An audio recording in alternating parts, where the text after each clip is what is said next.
राजाधिराज श्री सद्गुरुनाथ महाराज की जय। तीर्थस्वरूप परमपूज्य श्री रामराय गोविंद केळकर तथा श्री दासराम महाराज यांच्या वचनांवर आधारित श्री दादांचेच अंतरंग सत्शिष्य ना गोखले यांनी लिहिलेल्या नित्य नवा दिस जागृतीचा या ग्रंथातील आज ऐकूया 19 ऑगस्ट या दिवशीचं चिंतन.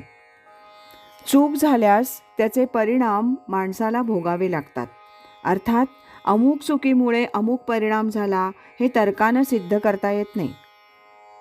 कोणतंही कार्य घडलं की त्याचे परिणाम होणार ही काळ्या दगडावरची रेघ आहे.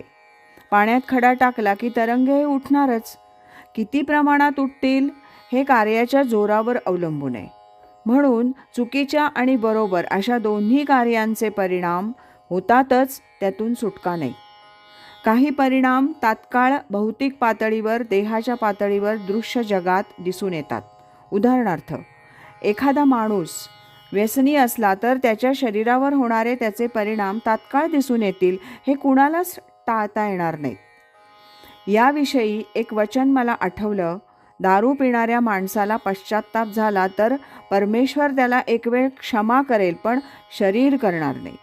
परिणाम हे अटळच आहेत. थिओसॉफी या पंथाच्या म्हणण्यानुसार हे कार्य आणि परिणाम यांचं गणित विश्वात एकदाच बसवून ठेवलेलं आहे. त्या कारणाचे अमुक एक परिणाम स्वयंसूचनेप्रमाणे होतातच. अमुक एक गोष्ट घडली की त्याच्या परिणामतः होणारी प्रतिक्रिया त्या शक्तीद्वारा सुरूच होतात. त्यातून कुणीच सुटला नाही. म्हणून तर भगवंतानी अर्जुनाला तान तितिक्षस्व भारत असा उपदेश केला. त्रिगुणांची निसर्गता व्यवस्था जशी आहे तशी आहेच, त्यात बदल करता येत नाही. परिणामांना सहन करण्याची शक्ती, सहनशीलता तू अंगी बाणवून घे असंच सांगितलंय.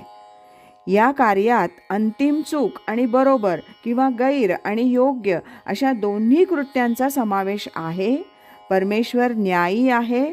शिक्षा आणि बक्षीस ही दोन्ही तो काटेकोरपणे देतोच. फक्त त्यात बेरीज वजाबाकी नाही. म्हणजे 10 गैर आणि 5 योग्य अशी जर विभागणी असली तरी 10 वजा 5 म्हणून 5च गैरकृत्यांचे परिणाम असं नाही. दोन्ही पूर्णपणे भिन्नतः भोगावे लागतात. म्हणून सुखदुःखाची आवृत्ती होत असते. आता अमुक एक केलं की त्याचा परिणाम अमुक होईल असं काही सांगता येणार नाही. म्हणजे सामान्य माणसाला कळणार नाही. व्यवहारी बुद्धीच्या पलीकडचा तो प्रांत आहे. अनाकलनीय आहे. संत सत्पुरुषच ते सांगू शकतात. म्हणून तर आपल्याला न कळणारे कित्येक उपाय किंवा गोष्टी मोठे लोक सांगतात, कारण त्यांना कार्य आणि परिणाम यांची साखळी दिसू शकते.